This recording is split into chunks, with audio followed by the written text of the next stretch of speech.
Hey guys, what's up? In this video, we're going to talk about cranial nerves, their functions, and how to remember them. Okay, and for that reason, I need you to memorize this numerical diagram and just keep that diagram in your mind. So let's get started. First up, we have the olfactory nerve. It is the first cranial nerve and it is mostly sensory nerve which is related to olfaction. Therefore, sensory information from nose up to the brain. Next up, on number 2, we have the optic nerve, which is also a sensory nerve and it is related to vision. Therefore, it is involved in transmission of visual information from retina to the brain. On number 3, we have the oculomotor nerve, which is a motor nerve for eye movements. Hence, it relays the information from brain to the effective muscles of the eye. It Alongside cranial nerve number 4 and 6, the oculomotor nerve is involved in so many eye movements that it is best to learn which movement it isn't performing. So, it is isolated and cannot move the eye down and out, which is the function of cranial nerve number 4. And also, it cannot abduct the eye, which is the function of cranial nerve number 6. It has autonomic functions such as eyelid elevation, pupil constriction, lens accommodation, etc. Next up, on number 4, we have the trochlear nerve. As discussed earlier, the trochlear nerve is involved in moving the eye down and out, and it actually occurs due to 3 movements. First is depression of the eyeball, abduction of the eyeball, and internal rotation of the eyeball, which occurs sequentially. Okay, next up is on number 5, we have the trigeminal nerve, which is a mixed nerve. It carries both sensory and motor fibers.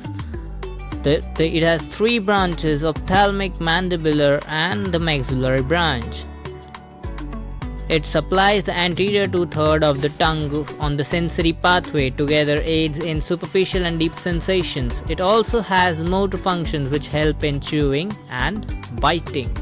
On number 6, we have abducens nerve, which is also a pure motor nerve.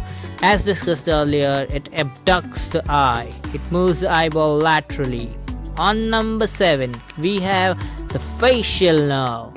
It is a mixed nerve. Motor fibers supply the facial muscles. Sensory fibers supply the anterior 2/3 of the tongue, but not to be confused with trigeminal nerve, general sensation. A good way in remembering the facial nerve features is to imagine when the facial expressions when you taste their delicious food. It also has functions related to saliva and the tear secretions. It also has 5 branches, which is temporal, zygomatous, buccal, mandibular, and cervical. Next up, on number 8, we have the vestibulocochlear nerve. The vestibulocochlear nerve is a sensory nerve and it gets its name from the structures present in the inner ear, as cochlea relates to hearing and vestibule relates to balance. Next up, on the number 9, we have nerve. As glosso means tongue, pharyngeal means pharynx, it carries taste and sensations from the back part of the tongue. Motor fibers aid in swallowing and are also involved in saliva secretion. Next, on number 10, we have the vagus nerve. Vagus nerve is a mixed nerve and it extends further than any other cranial nerve in the body. Hence, it is also known as the wandering nerve. Indeed, it wanders in the entire body. It has sensory supplies to larynx, pharynx, thorax, abdomen, etc. It is also involved in taste with the help of a flap of tissue known as epiglottis present in the back part of the throat. It has motor supplies which aid in speech and swallowing. It also has autonomic functions such as decrease in heart rate, GIT contractions, and sweating. Next up, on number 11, we have the spinal accessory nerve, which is also a pure motor nerve and helps you in shrugging your shoulders and turn/tilt your head. Last but not least, we have the hypoglossal nerve on the number 12. It is purely motor nerve, as glosso means tongue, hypo means below. The nerve is planted at the undersurface of the tongue, which aids in swallowing the food. And now it's the fun time, people. But for time for what? It's the time for mnemonics for the cranial nerve people.